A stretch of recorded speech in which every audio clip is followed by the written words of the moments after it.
La deuxième chose qui arrive cette année pour former l'image de ce puzzle de l'Antichrist, son gouvernement mondial, c'est l'avancement fulgurant des monnaies électroniques. Qui dit électronique, dit électrique. Ceci renvoie à quelque chose de virtuel. En d'autres termes encore, l'argent virtuel, dans sa conception, prend encore plus d'ampleur cette année et continuera sa course jusqu'à sa réalisation parfaite.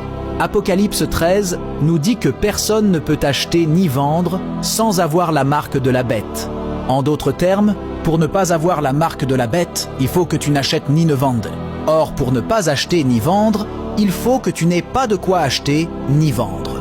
Pour ne pas avoir de quoi acheter ni vendre, il faut que tu ne puisses pas avoir de l'argent. Pour que tu ne puisses pas posséder ton argent, il faut le rendre électronique.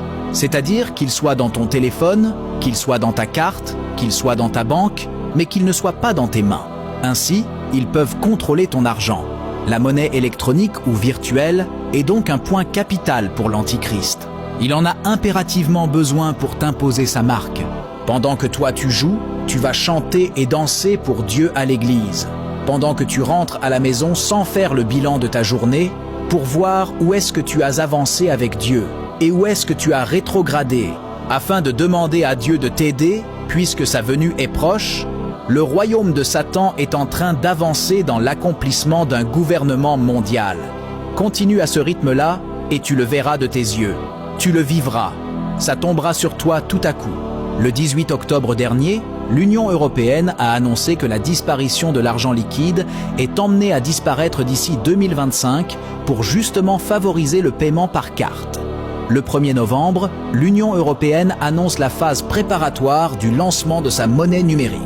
Et après avoir annoncé cela, la France et tous ses pays membres sont allés l'annoncer aussi dans leur pays. L'Union européenne a ajouté que cette phase préparatoire va aller de novembre 2024 à novembre 2025. Et en début 2026, la Banque centrale européenne pourra décider d'émettre ou non la monnaie électronique sur le marché. En 2027, ce sera déjà en phase de pilotage. C'est-à-dire que des transferts de personnes à personnes pourront déjà se faire. Et l'argent liquide sera très peu recommandé dans les transactions. En 2030, il n'y aura plus d'argent liquide sur le marché. En 2030, il n'y aura plus du tout d'argent en papier ou en pièces dans la circulation.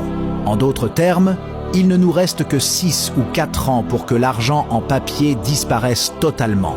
Mais la question que je pose, chers frères et sœurs, c'est qu'est-ce qui va se passer une fois que l'argent en papier va disparaître?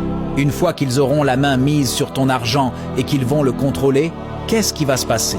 Une fois que tu n'auras plus d'argent entre tes mains, qu'est-ce qu'ils vont faire? Est-ce après 2030 qu'ils vont se mettre à imposer la nouvelle religion mondiale? Je me pose ces questions parce qu'ils auront déjà le monopole de l'économie. Et s'ils se mettaient à imposer la marque de la bête après 2030? Et si l'Antichrist se présentait après 2030? Et s'il ne nous restait vraiment que 6 ans? Qu'est-ce que toi tu fais pour te préparer à la venue du Seigneur?